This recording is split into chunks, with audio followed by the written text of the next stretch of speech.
अपने कमरे में बैल्कोनी की रेलिंग से टेक लगाए बैठी सीनिया की इर्द गिर्द किताबें खुली थीं। वो ज़रा सी देर पढ़ने लगती, फिर किताब बंद कर दी थी। चाय पड़े पड़े बर्फ हो चुकी थी। मगरिब के ढलते साए रात की आमद आमद थे। क्या सोच रही हो? ज़रा से फांसे पे रेलिंग पे हाथ रखे खड़ी शेजल ने सवाल किया। सीनिया ने गर्दन उठाकर उसे देखा। वो चंद पर हलाम में देखती रही, फिर धीरे से बोली, भलाज ने मुझे एक बार भी फ़ोन करके माफ़ी नहीं मांगी। क्या उसके फ़ोन करने से तुम माफ़ कर दोगी? शेज़ल एक पल को रुकी। तुम मुझसे माफ़ नहीं करोगी ज़ैनब। तुम अब भी ग्रीफ के उन 5 दर्जों के बीच कहीं न कहीं भटक रही हो। कभी तुम पे इनकार गालिब आ जाता है, कभी सौदेबाज़ी और कभी डिप्रेशन। इंसान इस पावर से कभी निकल ही नहीं सकता। उससे कॉफ़ी का लंबा घूंट लिया। तुम उससे मोहब्बत नहीं करती थी, है ना? लेकिन तुमने उसे अपना ढेर सारा सोना उठा कर दे दिया। हालाँकि तुम अपने बाप के लिए भी इतने एफ़र्ट्स नहीं करती। फिर उसके लिए क्यों? चंद लम्हे सीनिया कुछ नहीं बोली। फिर काफ़ी देर बाद उसकी आवाज़ सुनाई दी। मेरी अम्मा और अब्बा की शादी एक ट्रेजेडी थी। मैं हमेशा सोचती थी, जो गलतियाँ मेरी अम्मा ने की हैं, मैं उन्हें नहीं दोहराऊंगी। अम्मा ने कभी अब्बा को नहीं बताया कि वो उनसे मोहब्बत करती हैं। वो रुक गई। ये हिस्सा वो किसी इंसान पे नहीं खोलती थी, मगर ट्रॉमा इंसान को उसके होल से बाहर निकाल लाता है। मैंने सोचा था, भला सारी उम्र मेरे आगे पीछे रहा है। उसके दिल में हमेशा से ये बात थी कि मैं उससे आला हूँ। मेरे लिए एफर्ट्स वो ही करता था। मर्द हो या औरत, एक तरफा कोशिशों से थक जाता है। मैं भलाज को बताना चाहती थी कि मैं उसके साथ हूँ। उसके मसाइल मेरे मसाइल हैं। हम दोनों एक हैं। यानी ये सब बस उसकी नज़रों में आने के लिए था। सीनियर ने नफ़ी में सर हिलाया। मैं नहीं जानती कैसे, मगर निकाह ने मेरे दिल पे असर किया था। मैं उससे मोहब्बत नहीं कर सकी, मगर मुझे उसकी तकलीफ बुरी लगती थी। मैं चाहती थी मेरा शोहर ऊंचा रहे, खुश रहे, मुझे पसंद करता रहे। आज मैं ये बात मानती हूँ कि निकाह दिल पे तासीर छोड़ता है। उससे गर्दन झुका दी। दिल में नरम गोशे उसे हमेशा खौफ सता करते थे। एक बात बताओ, तुम्हें वजदान मिलते हैं ना? तो जब वो तुम्हें चीट कर रहा था तब तुम्हें कुछ महसूस नहीं हुआ? जीनिया उसकी बात पे सोच में पड़ी। मुझे यकीन था वो मुझसे कुछ छुपा रहा है। मुझे लगा शायद वो गैर कानूनी तरीकों से मुल्क से बाहर जा रहा है, या फिर पैसों का कोई इंतजाम कर रहा है। वो मेरे साथ ऐसा कर सकता है, मैं सोच भी नहीं सकती थी। एकदम उसकी आंखें गीली होने लगी। बचपन से बलाज को हमेशा अपने आगे पीछे फिरते देखा है। मैं आला मैं आला और वो पुरस्कार। चाहे जाने का एहसास आपको बेखौफ कर देता है। मुझे बलाज से हर किस्म का खौफ हो सकता है, मगर वो मुझे छोड़कर किसी और को चुनेगा। मैं आज तक इस बात को तस्लीम नहीं कर सकी। उसकी आवाज़ संभली हुई थी, मगर आंसू धोआतर से बह रहे थे। मैंने उससे कहा तलाक दो, और उसने दे दी। तुम्हें ऐसा नहीं कहना चाहिए था। मैं गुस्से में थी। उसे भी गुस्सा आ सकता है जीनिया, शेजल ने समझाना चाहा। तो वो चला जाता। उसने मुझे मारा था, मुझे धोखा दिया था। वो वॉकआउट कर सकता था। वो मुझे वहां छोड़कर जा सकता था। उसकी भीगी आंखें उससे भीगी आंखें बंद कर ली। वो उस लड़की को तलाक दे सकता था। सीने के दिल में कर्व ने घर किया। उससे मुझे छोड़कर ताइशी को चुना। उससे मुझे छोड़कर कंफर्ट चुना। उससे जीनिया हाकिम को छोड़ा, अपनी बीवी को। पूरी तरह रोते हुए उसकी हिचकी बन गई थी। उससे मुझे तबाह कर दिया। ना मैं पढ़ सकती हूँ, ना मैं कुछ कर सकती हूँ। ना मुझे दुनिया अच्छी लगती है, ना दीन। 0 पॉइंट पे आ गई हूँ मैं। मुझे नहीं मालूम मैं यहाँ से कहाँ जाऊँ। शेजल उससे करीब आ गई थी। सीनियर रोते हुए कहती रही, मैं अपने घर कुछ भी नहीं बता सकती, वरना अब्बा मेरा कत्ल कर देंगे। बशर मुझ पे यकीन नहीं करेगा। अगर कर लिया तो उसका अपना घर तबाह हो जाएगा। मैं पूरे खानदान के लिए कर्ज बन जाऊंगी। मैं क्या करूं, कहाँ जाऊं? शेषा ने धीरे से उसे खुद से लगाया और होले होले उसका सर थपकने लगी। मैंने उसकी हर बात मानी। मैंने अम्मा की मानी, मैंने लोगों की भी मानी। हर तरह से शादी बचानी चाहिए। आखिर मेरा कसूर क्या था? वो फट पड़ी थी। बस सा चलता था कि जोर जोर से अपने सीने पे हाथ मारे। शेजल ने उसे खुद से जुदा किया, उसके हाथ पकड़े और उसकी आंखों में देखा। हर शादी किसी कसूर की वजह से नहीं टूटती। हर शादी में एक बुरा एक अच्छा नहीं होता। हर शादी में एक स्याह और दूसरा सफ़ेद नहीं होता। कुछ शादियों का टूटना वक्त होता है। उससे एक एक लफ्ज़ तोड़कर अदा किया, और सीनिया एक पल के लिए हिल न सकी। उस रोज़ एयरपोर्ट पे वो बेला को भी तलाक दे सकता था, लेकिन वो तलाक तुम्हारे वक्त में लिखी थी। तुम कर्ज नहीं हो। बलाज बुरा या अच्छा नहीं है। तुम्हारी शादी का टूटना डेस्टिनी था। तुम दोनों में कोई अच्छा या बुरा नहीं था। तुम दोनों मिसमैच भी नहीं थे। तुम दोनों के दरमियान वक्त बुरा था। वरना भलाज वही है जिससे एक मंगनी टूटने के बाद भी तुमसे शादी की, जिससे शादी के बाद तुम्हें आसाशात देना चाहे। तुम वही हो जिससे अपना ढेर सारा जेवर उसे दे दिया, जिससे उनसे 1000 दफा माफ किया था। जीनत टुकड़ टुकड़ उसका चेहरा देखती रही। अब से तुम खुद को कसूर नहीं दोगी। कुछ भी तुम्हारी वजह से नहीं हुआ। अपने घर पे बात करो, उन्हें बताओ। अब हम मुझसे जान से मार देंगे। सीने ने खौफजदा होकर अपने हाथ छुड़वाए। शेजल ने सख्ती से उसके हाथ दोबारा पकड़ लिए। अपने अब्बा को बताओ, इससे पहले कि भला आज बता दे। जो पहले आता है मजलूम वही बनता है। शादी टूट चुकी है। अब जो जितना मजलूम उतना बेकसूर। सबसे पहले अपने बहन भाइयों को बताओ, उसके बाद अम्मा अब्बा को। ओके। बताने से क्या होगा? अब्बा मुझे वापस बुला लेंगे। लोग मुझ पे हंसेंगे। मैं सबके लिए एक तमाशा बन जाऊंगी। तुम मुझे बताओ कि मेरे लिए कोई सेफ रास्ता है? शेजल ने अब के उसके हाथ छोड़े। यहाँ इस पॉइंट पे मैं वाकई कुछ नहीं जानती। तुम्हें क्या करना चाहिए, कहाँ जाना चाहिए? तलाक एक बहुत बड़ी तबाही है। काश कोई उसके बाद किसी को आबाद रहना सिखा सकता।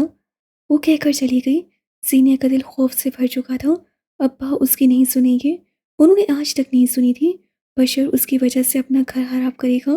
खानदान वाले उसकी बातें करेंगे और भलाज वो उसके बगैर एक दूसरी औरत के साथ खुश है। मर्द के हिस्से में हमेशा कम मसाइब क्यों आते हैं? अगले कुछ दिन अजीब से बेकली में गुजरे। आज सुबह 10 बजे के बाद सीनिया बाहर निकल आई। यूनिवर्सिटी से उसका ऑफ था और उसे दोबारा उसी फोटोग्राफी ब्रांच से ट्रायल की कॉल आ चुकी थी, जहां उससे अपनी सीवी भेजी थी। सीवी भेजने और इंटरव्यू देने से कबल उसे मालूम नहीं था कि कैसम का मालिक कैस गंभीर है, और अगर है भी तो सीईओ का एक फोटोग्राफर से क्या ताल्लुक। शेसिल की छोटी गाड़ी इस्लामाबाद की सड़कों पे दौड़ रही थी। सीनियर पैसेंजर सीट पे बैठी थी। नसें बाहर भागती दौड़ती जिंदगी पे जमी थी। अचानक उससे गर्दन मोड़कर शेसिल को देखा। कैसम मुल्क का सबसे बड़ा फैशन ब्रांड है ना? फिर मुझे सिलेक्ट कर लेने का मकसद? मैंने तो आज तक कहीं काम भी नहीं किया। काफी दिन बाद उसकी शक्की रूह बाहर निकली थी। शेसिल को अच्छा लगा था। कैसम में कभी भी आपसे वर्क एक्सपीरियंस नहीं मांगा जाता, ना वहाँ सिफारिश पे काम मिलता है। बस आपके पास टैलेंट होना चाहिए। यूँ समझ लो कैसिम की टीम जौहरी है। हीरे तलाश कर लेते हैं। उससे कहते साथ मोड़ काटा। वो ड्राइविंग में अच्छी थी। ये कैसे मुमकिन है और क्यों? वो उलझी। क्योंकि कैसम का मालिक एक लंबी स्ट्रगल के बाद इस मुकाम तक आया है, इसलिए वो लोगों को चांस देता है। वो बुरा नहीं है, बस बनता है। जीनिया उसकी बात पे खामोश हो गई थी। शेजल ने एक मुख्तात नजर उस पर डाली, फिर कुछ कहने को लब खोले मगर फिर बंद कर दिए। वो नहीं चाहती थी जीनिया कैस के साथ या फिर बराक के साथ काम करे। कैस मुश्किल था और बराक, उसकी शान में तो गजल लिखी जा सकती थी, मगर वो उस जॉब ऑफर के बाद जिंदगी की तरफ वापस आने लगी थी और शेजल उससे ये छीनना नहीं चाहती थी। किस्म के बाहर गाड़ी रुकी और दोनों एक साथ बाहर आई थी। जीनिया मसमराइज होकर उस इमारत को देखी गई। नकली दरवाजे से अंदर आते हुए उससे एक अलग ही दुनिया दिखी। वो डिज़ाइनर्स जिनके बस नाम सुने थे, वो तमाम उससे अपनी आंखों के सामने देखे। हर एक कैबिन में काम कर रहा था और उनकी कैबिन के बाहर उनका नाम दर्ज था। फर्श को मजबूती से कंधे पे दरुस कर थी। थूक निकलती वो लिफ्ट की जाने पड़ी। उसके साथ ही दो और लड़कियां भी लिफ्ट में दाखिल हुई। ऊंची हील्स, ब्रांडेड आउटलेट्स, मेकअप और शू में रची बसी डिज़ाइनर्स। जीनिया को अपना इत्मीनान मुसलसल होता महसूस हुआ। वो आज अपने सबसे महंगे जूते पहन कर आई थी, सबसे नफीस जोड़ा, मगर कुछ था जो मिसफिट था। जीनिया को ये दुनिया अलग लगी। वो लिफ्ट से बाहर निकली। लंबी राहदारियों में कदम उठाते हुए एक जगह ठड़क कर रुकी। सामने से गैस चला रहा था। उसके आसपास लोग थे और वो संजीदगी से उनकी बातें सुन रहा था। जीनिया को मुझ पर सा लगा कि वो गैस नहीं था जिससे वो जानती थी। ये ऊंचा था और आला भी। उससे अपने सामने खड़े थे, को रुका नहीं, बस एक उचट्टी सी निगाह उस पे डालकर आगे बढ़ गया। जीनिया को बेतहाशा हैरत हुई थी। उसे लगा था वो रुककर कोई बात करेगा, कोई जहरीला जुमला, कोई सख्त बात, मगर वो चला गया। क्या उसने उसे पहचाना नहीं? कुछ देर बाद वो कॉन्फ्रेंस रूम में मौजूद थी, क्योंकि कैसम के पास 100 इंटरव्यू रूम थे, मगर इन दिनों सारा डेकोर का काम चल रहा था। ऑफिस के बीचों बीच रखी कुर्सियों पर 4 लोग बैठे थे। उन्होंने अपना तारुफ करवाया था। 2 डिज़ाइनर्स से जिनके काम की तस्वीर ली जानी थी और 2 उसकी टीम का हिस्सा थे जिन्होंने उसे जॉब देनी थी। और उस टीम में मकसूद गंभीर शामिल थे। कुछ दिन कबल उन्हें एंजाइटी अटैक हुआ था, जिसे उनका नर्स और मुलाजिम हार्ट अटैक समझ बैठे थे। उस वक्त उन्हें देखकर लगता नहीं था कि वो कभी बीमार भी पड़े होंगे। दो औरतें और दो मर्द अब उसका तफसीली जायजा ले रहे थे। ग्लास वॉल उनकी आंख में काफ़ी दूर थी। आपको कुछ हफ्ते पहले ट्रायल कॉल आई थी, लेकिन आप नहीं आई। क्या हम वजह जान सकते हैं? उनमें से एक बोला था। सीनिया का दिल बेतहाशा धड़क रहा था। वो मानना नहीं चाहती थी, मगर वो नर्वस थी। मुझे कुछ फैमिली प्रॉब्लम से, और तब मैं ये जॉब नहीं करना चाहती थी। अब अचानक आप ये जॉब करने के लिए क्यों राजी हो गई हैं? और हम आपको ये जॉब क्यों दें? इसलिए क्योंकि इन्हें मैंने सिलेक्ट किया है। ग्लास डोर धकेल कर आता पराग कह रहा था। गैस उसके साथ ही था। मैंने मिस जीनिया की खींची हुई तस्वीर देखी हैं और मुझे बहुत पसंद आई। मेरा ख्याल है कि ऐसे में सिर्फ टैलेंट की बिना पर ही नौकरी दी जाती है। आपने जो तस्वीर देखी हैं वो परिंदों, हशरात और पानी की हैं। कैसे में मेरा काम लोग और आर्ट है। मुझे लगता है आपको मेरा ट्रायल लेना चाहिए। मकसूद साहब ने पहली बार नजर उठाकर उसे देखा था। पराग भी सामने आया। सीने पर नजर पड़ते ही उससे व्यक्ति आया, मुंह पे हाथ रखा। ओह खुदाया, ये तो मेहदी की बंदी है। उसकी आवाज़ सच छूकर किसी के कानों तक ना पहुंच सकी। वो सीने और मेडी को एक बार साथ देख चुका था, सो अब ये उसकी दिलचस्पी उस लड़की में बढ़ गई। उनके साथ बैठी औरत अब उससे कुछ सवाल कर रही थी। उसी लम्हे मकसूद के हाथ से चश्मा छूटकर नीचे गिरा। मेज के कोने वाली जानिब बैठे थे और सीनिया भी सो हो चुकी। रुक जाओ। वो तहक्कुम से बोले। मेरी माजूरी पे तरस जताकर तुम यहाँ जॉब हासिल नहीं कर सकती। आप टांगों से मासूर हैं, हाथ और कमर से नहीं। उसे झुके हुए अपना सुनहरी छल्ला उठाया, सीधी हुई, उनकी आंखों में देखा। और अगर होते भी तो मैंने फिलहाल दर्ज की उन हदूद को नहीं छुआ या बगैर कहे आपकी मदद करूं। उसके हक में खड़ा गैस हल्का सा मुस्कुराया था। बराक के लफ्ज़ सताइश से खोल हुए। मकसूद के तासुरात अब भी बर्फ थे। मुझे आपका ट्रायल चाहिए मिस हाकिम। पेंट की जेबों में हाथ डाले गैस गंभीर आ गया। सीनियर ने उसे देखा और शोर कहते हुए अपने बैग से कैमरा निकाला। मुझे किसकी तस्वीर लेनी होगी? वो कैमरे के औजार दुरुस्त करते हुए बोली। मेरी। टांग पर टांग चढ़ाए उससे जीता था। पराग पूरा मान गया। पहली तस्वीर उसकी ली जानी चाहिए थी। जीनिया ने कैमरा आंख के आगे किया, क्लिक करना चाहा, मगर ये पिक्चर परफेक्ट कैसे ही था। कुछ मिसफिट था। वो लोगों के साथ बैठा था। कुछ नहीं, बहुत कुछ मिसफिट था। उससे कैमरा नीचे किया और खुद आगे बढ़ाई। गैस के हक में खड़े होकर उससे कुर्सी को पीछे धकेलना शुरू किया। पावर चेयर के छोटे छोटे टायर मददगार साबित हुए और कुर्सी खींचती चली गई। वाल ग्लास के बिल्कुल करीब आकर उसे कुर्सी का रुख तेजा कर दिया। मकसूद बाकायदा गर्दन मोड़कर उसे देख रहे थे। बाकी सभी दिलचस्पी से उसे देख रहे थे। वो अब वापस अपनी जगह पे आ गई थी। तस्वीर उतारने का सबसे पहला असूल है, अपने सब्जेक्ट को रियल रखें। कैस सर मेरा सब्जेक्ट है। ग्लास वॉल से नजर आता शहर और बुलंदी उनका असल। उसे धड़ाधड़ कई तस्वीर एक साथ उतारी। दूसरा और सबसे अहम असूल, अपने सब्जेक्ट को सूटेबल बैकग्राउंड दें। कैस सर, आप सबके बीच मिसफिट थे। इनके तासुरात वहीं रियल आएंगे जहां से इनका गहरा रिश्ता है। उसे तस्वीर खींचकर कैमरा नीचे कर लिया। और वो जगह क्या है? बराक बेख्तियार बोला। बुलंदियाँ। वो दोनों भाई एक वक्त बोले थे। सबने मुड़कर उन दोनों को देखा। जीनिया की ली गई तस्वीर सब देख रहे थे और अगले कई लम्हात स्लो मोशन में हुए। उसे सिलेक्ट कर लिया गया था। उसकी तस्वीर पे दाद दी गई थी। उसे कैसा में काम करने के मौके मिल गए थे। क्या सीनिया हाकिम पे जिंदगी मेहरबान होने लगी थी। कैसे से वापसी पे वो पार्क चली आई थी। दिल का एक कोना खुश था, मगर उदास कोना गालिब था। बेंच और पार्क उसका कंफर्ट बनता जा रहा था। दफातन उसका मोबाइल थरथराया। सीनिया पूरी तरह चौंकी थी। हर आहट, हर फोन कॉल उसे डरा देती थी। पलाज की वापसी का ख्याल पुख्ता होने लगता था। वीडियो कॉलिंग के अल्फाज जगमगाए तो उससे फ़ोन कान से लगा लिया।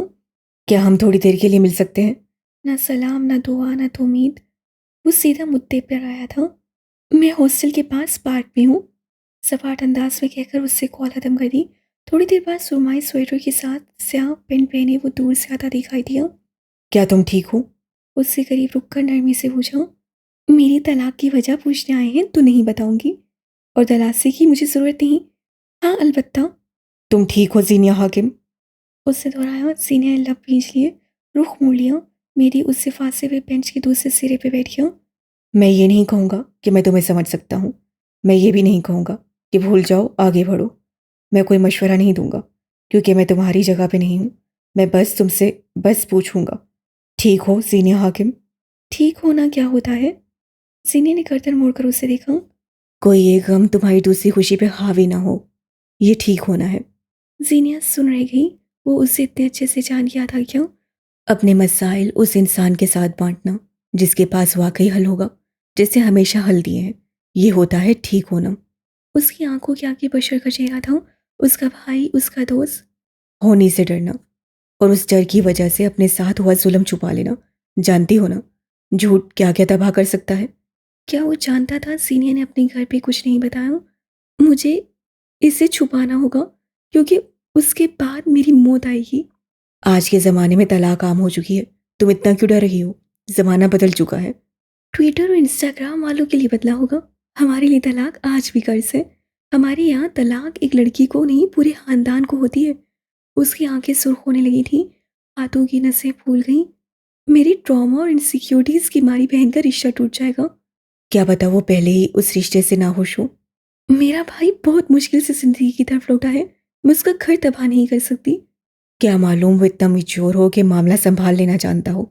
सीनिया खामोश हो गई। बहस के लिए अल्फाज सही रहे। मैं तुम्हारे साथ मुखलिस हूँ। मैं चाहूंगा कि तुम हालात का मुकाबला करो, क्योंकि यही तुम्हारा असल है।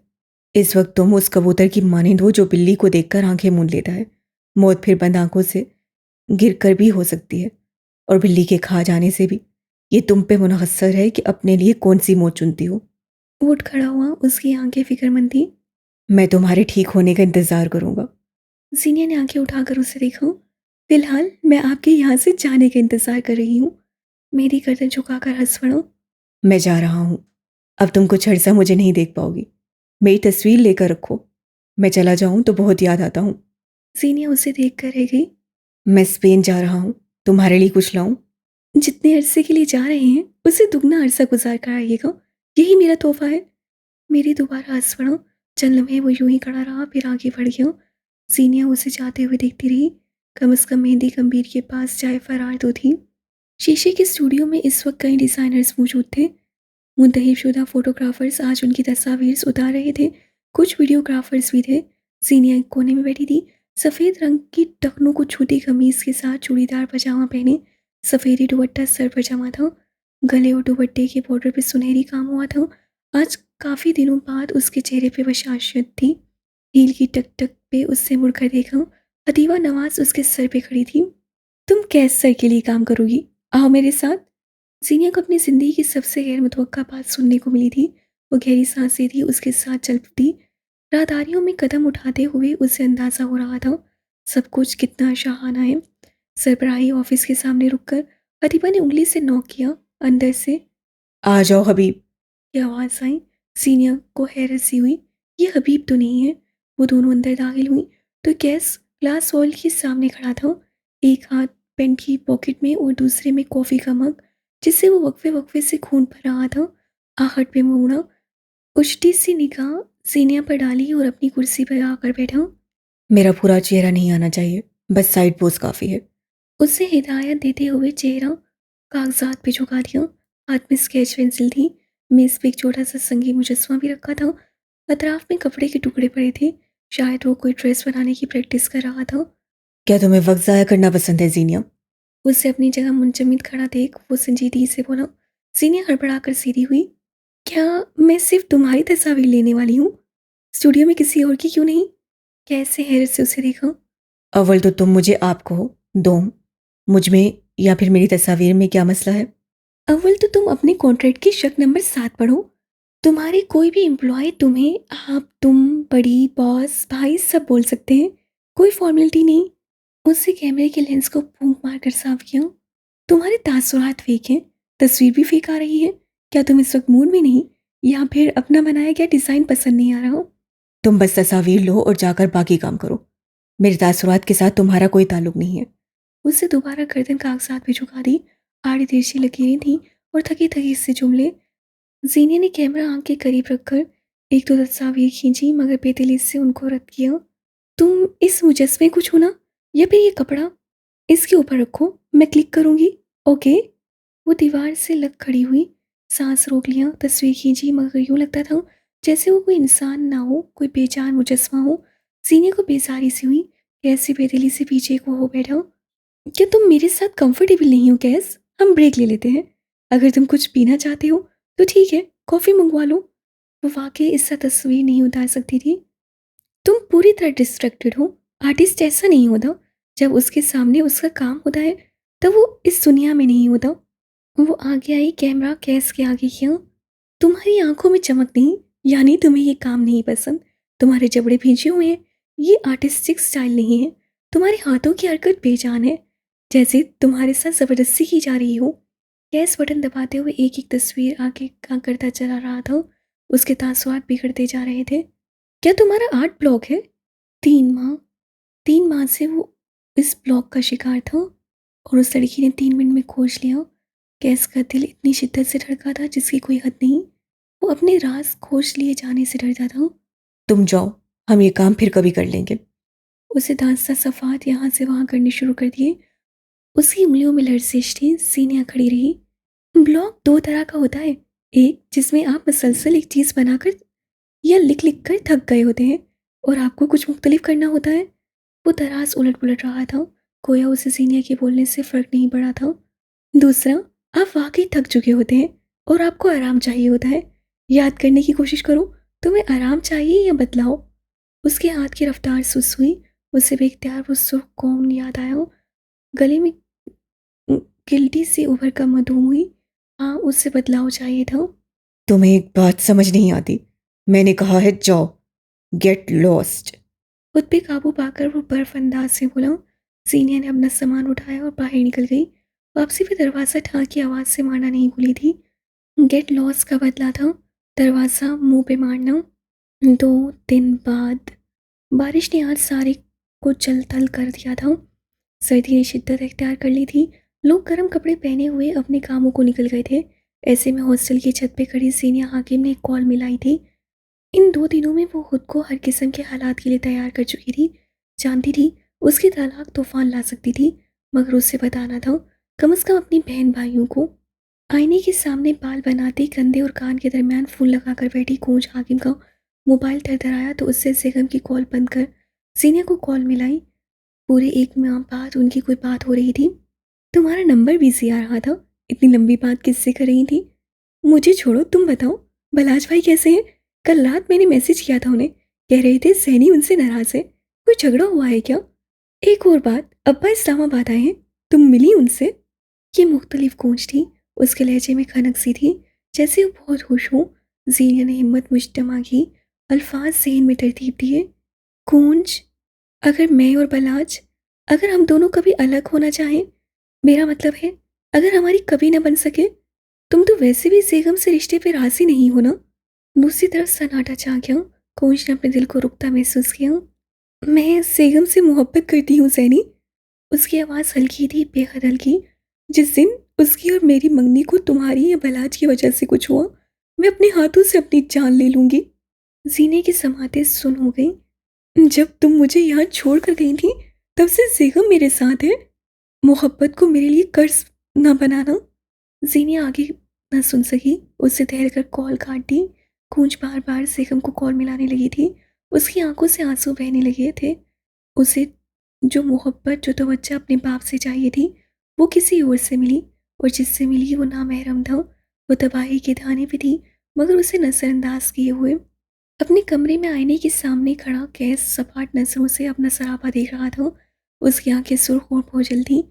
सफ़ेद शलवार कमीज से मलबूस बालों को अच्छे से सेट किए उसे परफ्यूम उठाकर खुद पे छिड़का। हल्की दाढ़ी पे ब्लाइंड से आधी धूप पड़ रही थी। वो छोटे छोटे कदम लेता हुआ आया। वॉक इन क्लोजेट में दाखिल होकर एक पट खोला। उसके सामने एक स्याह शॉल रखी थी। कैस की आंखें एकदम कर सदा हुई। दिल को जैसे किसी ने पकड़ कर दबाया हो। धीरे से शॉल पे हाथ फेरते हुए उसके लब होले से बड़बड़ाए। मैं आपको बहुत याद करता हूँ बाबा। शॉल उठाकर कंधों पे उड़ते हुए उसके चेहरे का आधा हिस्सा भी छुप गया। उसे यूं लगा था जैसे बाबा उससे करीब हो। इस शॉल से आज भी उनकी खुशबू आती थी। उससे आंखें बंद कर ली। गोया उनकी खुशबू को अंदर तक उतार लेना चाहता हूँ। आधा चेहरा शॉल में छुपाए, आंखें मूंदे वो कोई और ही लगता था। चंद पल बाद वो अपनी गन्स कलेक्शन के सामने खड़ा था। ढेर सारी गन्स को यहाँ से वहाँ पलटते हुए उसे कुछ हादसा लगा। फिर आखिर एक गन उसे बहुत पसंद आई थी। उसे उठाकर देखा, उसके हाथ लरस रहे थे। कैसे लंबी गहरी सांसें ली, आंखें बंद करके खोली, और वो कुछ बेहतर था। चंद पल यूं ही गन को देखते रहने के बाद फिर वो बाहर निकल आया था। यूं ही खड़े खड़े उसे एक और कॉल मिलाई। बशर का मोबाइल बज बज कर थक चुका था, मगर कोई सामने से फ़ोन ना उठाता था। फिर आखिर कई कॉल्स के बाद फ़ोन उठा लिया गया। आगे से उसे माँ की आवाज़ सुनाई दी। अथा, कहाँ है अम्मा? उससे अपनी आवाज़ नॉर्मल रखना चाहिए। अरे बशर तो बाहर गया है अभी अभी, स्टोर से कुछ दवाइयाँ खरीदने गया है, मोबाइल यहीं छोड़ गया। आप लोग अस्पताल में हैं? क्या हुआ अम्मा? वो बुरी तरह परेशान हुई। सब है रहे बच्चे, बशर की बीवी की तबीयत गिरी गिरी सी थी, तो हम उसे अस्पताल ले आए। मुबारक हो, तुम पुप्पो बनने वाली हो। सीनिया के हाथ से मोबाइल छूट कर गिरा था। वो बेख्तियार नीचे बैठती चली गई। हरा मसूद थी, हर चाय फरार पे पाबंदी। उसकी आंखें खुश थीं, होंठ मुकफ्फिल। रफ्ता रफ्ता उसके दिल में कर्ब का बीज जड़ पकड़ता चला गया। गाड़ी लंबी सड़क पे दौड़ रही थी। बाहर ऐसी बारिश थी कि इल्लामान दिन में रात का सा गुमान होता था। यकबस्सा हवाओं ने पूरे शहर को बर्फ कर दिया था। कैस आंखें मूंदे गाड़ी की पिछली सीट पे एक सर गिराए हुए था। शॉल आधी सीने पे धरी थी, आधी सीट पे पड़ी थी। अदीवा ड्राइविंग सीट पे थी। जू जू की आवाज़ पे कैसे हल्की से आंखें खोली, मोबाइल उठाकर देखा। Tragedy calling. उसे कॉल अटेंड करके मोबाइल कान से लगाया। तुम कहाँ जा रहे हो लूसीफर? प्लीज़ रुक जाओ, मैं आ रहा हूँ। हम बात करते हैं। मरने वाले वापस नहीं आते, तुम उनकी खातिर जिंदगी मत छीनो। जिंदगी में पहली बार उसे बराक की आवाज़ सम लगी थी। उसका गला भारी होने लगा था। तुम अपने साथ जुल्म कर रहे हो, कातिल नहीं हो तुम। तुम मुझे बचाना चाहते हो बराक। हाँ, मैं चाहता हूँ तुम ये मत करो, अपने साथ जुल्म मत करो। कैस, प्लीज़ तुम अपने हाथ से आना करो। ठीक है, फिर आओ, मेरे हाथ से पिस्तौल लो और तुम उसे मार दो। मैं बच जाऊंगा। तुम मुझे बचाना चाहते हो ना? और फिर खामोशी छा गई। पराग कुछ न बोला था। 5 मिनट बाद उससे कॉल काट दी थी। गैस अजीयत से मुस्कुराया, फिर आगे होकर हदीबा की पुश को देखा। मैं ठीक कर रहा हूँ ना हबीब? जिन लोगों ने आपसे ठीक होने का हक छीन लिया, उनसे जिंदगी छीनना सही है। क्या तुम चाहती हो मैं पीछे हट जाऊं? वो शायद रुकना चाहता था। अगर आप पीछे हटे तो गन मेरे हाथ में दे दीजिएगा। वो सफाक थी, हद से ज्यादा सफाक। छत पे बरसती बारिश में जमीन पे बैठी सीनिया हाकिम की आंखें किसी गहराई नुक्ते पे जमी थी। जो हुआ था वो नहीं होना चाहिए था। अगर अब्बा उसका रिश्ता बलात से ना करते तो ये सब ना होता। अगर वो अब्दुल्ला का इंतजार करते, या कम से कम उसे अपने साथ की यकीन दहानी करवाते। फोन कान से लगाए बैठी गूंज हाकिम सुन रह गई थी। वो कॉलेज के महाना टेस्ट से बुरी तरह फेल हुई थी। सारी सारी रात बेगम से फ़ोन पे बातें करना, क्लास में सोते रहना, और बाकी का सारा दिन उसकी की गई बातें सोचना, और रात होने का बेकरारी से इंतज़ार करना। क्या उसे वाकई लगा था कोई नामहरम उसकी ज़िंदगी को पुरसुकून बना देगा? वो जल्दी सोने का नहीं कहती थी क्योंकि उसे लगता था वो झिड़की जाएगी। वो बहस नहीं करती थी क्योंकि उसे बेगम की नाराज़गी का डर था। वो कभी घर आता, मिलने कॉलेज से बाहर बुलाता, तो मना नहीं करती थी क्योंकि उसे लगता था वो उस पे हाथ उठाएगा। आगे मीर ने उसे एजी बना दिया था। तुम खुश नहीं हो बशर? उरूज ने उसे उदास देख कर पूछा था। वो जब से अस्पताल से आया था यूं ही चुपचाप सा था। अगर तुम कहो तो हम ये बच्चा अबॉर्ट। अगर दोबारा ऐसा सोचा भी तो मैं तुम्हारी जान ले लूंगा। वो एकदम इतनी सख्ती से बोला कि उरूज सहम सी गई। जाओ, जाकर सो जाओ। वो किसी कदर संभल कर बोला, और रूठ जाने लगी तो बशर ने उसका हाथ पकड़कर रोका। चंद पल उसे देखता रहा, फिर उसका हाथ आंखों से लगाया, लबों से छुआ, और फिर माथा उसके हाथ पे टिका दिया। उरूज को अपना हाथ गीला महसूस हुआ, मगर वो खड़ी रही। बशर कभी कभी तो उसकी तरफ कदम बढ़ाता था। मैं नाहोश नहीं हूँ। उसकी आवाज़ खिली थी। मैं नाशुक्रा भी नहीं हूँ। मैं डर गया हूँ। मैं हाकिम नवाब जैसा नहीं बनना चाहता। मैं बाप बनने से डरता हूँ। वो मेरे अब्बा हैं, मैं उनकी इज्जत करता हूँ। उससे लब भींच लिए, आंसू उसकी आंखों से अब भी बह रहे थे। लेकिन अब्बा गलत थे। अब्बा ने सारी जिंदगी गलत फैसले किए। हम बहन भाइयों को मारा, डराया, मोहब्बत तवज्जो नहीं दी। हम पे अपने फैसले थोपे। अब्बा ने हम सबको तबाह किया। मैं अपनी औलाद के लिए डर गया हूँ। वो माथा अपनी बीवी के हाथ पे रख के कमजोर पड़ रहा था, या फिर मजबूत बनने की मशक कर रहा था। मुझे डर लगता है। अब्बा से चाहे जितनी मोहब्बत कर लूँ, मैं अब्बा से नफरत भी करता हूँ। मुझे डर लगता है मेरे बच्चे मुझसे नफरत करेंगे। मुझे हाकिम नवाब बनने से डर लगता है। उरूज बस खामोशी से उसके बालों पे हाथ फेरती रही। कहने को कुछ था ही नहीं। तसल्ली बेकार थी। घर का सरबराह मर्द होता है और सरबराह का एक फैसला तबाह भी कर सकता है और आबाद भी। हाकिम नवाब के फैसलों ने उनकी औलाद को तबाही के दाने पे ला खड़ा किया था। गाड़ी जहाँ रुकी वो एक गैर आबाद सी जगह थी। जली हुई फैक्ट्री के अंदर से किसी की चीखों पुकार की आवाज़ आती थी। गैस गाड़ी से उतरकर अंदर गया। बड़ा सा दरवाज़ा ताले से बंद था। हदीबा ने ताला तोड़ा और दोनों अंदर दाखिल हुए। जो कोई भी अंदर था किसी के आने की आवाज़ सुनकर खामोश हो गया था। गैस से अपने सामने देखा। उसके सामने एक मर्द खड़ा था। 50 के इनसे कुछ होता। मजबूत जिसामत और खूबसूरत नकूश का हामिल मर्द। गैस को देखकर रुक सा गया। लॉन्ग टाइम मामू। वो तंज कर रहा था। सामने खड़ा मर्द सांस नहीं ले सका। वो उसे पूरे 14 बरस बाद देख रहा था। यूं अपने सामने खड़े उसे अपनी आंखों पे यकीन न आया। दिल ने बेख्तियार उसे छू कर देखने की ख्वाहिश की थी। कुछ लम्हात आपकी ज़िंदगी के ऐसे लम्हात होते हैं जिनमें आप स्टक होते हैं, जिन्हें आपने इतनी बार तसव्वुर कर लिया होता है कि जब वो वाकई आपके सामने हो तो आपका जिस्म किसी किस्म का रिएक्शन नहीं देता। मोहब्बत भरा, खौफ, हाँ शायद यही अल्फाज इस लम्हे को डिफाइन कर सकें। अब्दुल्ला, अगर ये तुम थे तो मैं सर के बल चल कर आता मेरे बच्चे। उसकी आवाज़ में मोहब्बत थी, फिक्र भी और आस भी। वो पलक झपके बगैर गैस को देख रहा था। यूं गोया पलक झपकी तो लम्हा तकलील हो जाएगा। गैस चलता हुआ आया और एक कुर्सी पे बैठा। हाथ से आदमी को दूसरी कुर्सी पे बैठने का कहा। आदमी मसम्मत नहीं कर रहा था। वो गैस को देखते हुए कुर्सी पे आन बैठा। गैस चंद लम्हे उसे देखता रहा। उसे देखते हुए अपने बाप का कत्ल याद आता था। आंखें खोलकर बंद की, सांसें बराबर की और एक गन निकालकर उसकी गोद में फेंकी। वो हैरत से उसे देख रहा था। अपने उस भांजे के लिए तो वो मर सकते थे। इस गन की क्या जरूरत थी? हाली हाथ नहीं हो, तुम चाहो तो मुझे मार दो। उससे गोद में पड़ी गन को देखा, फिर गैस को देखा। उसकी आंखें नम थीं। मैंने तो तुम्हें उस दिन भी जिंदा छोड़ा था, कोई तुम्हें कैसे मार सकता है। यूं लगता था वो उसके मामले में बेबस है। मैं बहुत शर्मिंदा हूँ। उस हादसे में तुम्हारी माँ कोलेट्रल डैमेज बन गई। मैं उसे मारना नहीं चाहता था, जैसे आज तुम्हें नहीं मारना चाहता हूँ। मार नहीं सकते तो मरने के लिए तैयार हो जाओ। गैस से गन उठाकर उसके माथे पे रख दी। आदमी बिला खौफ उसे देखता रहा। नम आंखें बेचैन और बेकरार थी, जैसे वो चंद लम्हे मजीद गैस को देखते रहना चाहते हों। मुझे एक बार खुद को देख लेने दो, यकीन कर लेने दो कि ये तुम हो, वो जिसे पैदा होते ही सबसे पहले मेरे हाथों में दिया गया था। तुम मेरे अब्दुल्ला हो ना। उनकी आंखों से आंसू छलक पड़े। गोद में धरा हाथ उठाकर उसे छूने की कोशिश की। कैसे मसम्मत ना की। उससे गैस के तवाना बाजू को छुआ, फिर बालों को और फिर चेहरे को। यूं लगता था सदियों से ये मुलाकात अधूरी थी और वो आदमी मरने को तैयार लगता था। मुझसे मेरी आखिरी ख्वाहिश नहीं पूछोगे। वो गैस के हाथ को पकड़े मुस्कुरा रहे थे। कैसे नफी में साहिल आया। मैं आखिरी ख्वाहिशें नहीं पूछता, मरने वाले को ख्वाहिश का हक नहीं होता। हालांकि तुम्हें ये खौफ है कि अगर किसी ने ख्वाहिश में ज़िंदगी मांग ली तो तुम नरम पड़ जाओगे। वो आदमी गैस को अंदर तक जानता था। तुम आज भी उतने ही रहमदिल हो अब्दुल्ला। तुम्हारे अंदर तुम्हारी माँ वाला नरम हिस्सा है। अदीबा ने आगे बढ़कर उसके चेहरे पे स्याह कपड़ा डालना चाहा। मैं कोई मजम्मत नहीं कर रहा, मैं भाग नहीं रहा, हमला नहीं कर रहा। मेरी आखिरी ख्वाहिश है कि मैं तुम्हें देखते हुए मरना चाहता हूँ। उसकी आवाज़ सहजे में कुछ था कि अदीबा पीछे हट गई। खुद को तबाही के धाने से बचा लो अब्दुल्ला। इस कहानी का हर किरदार तबाही के धाने पे है और मेरा अलमिया है कि मैं तबाहशुदा हूँ। उससे गन सामने बैठे आदमी के मुंह में डाल दी।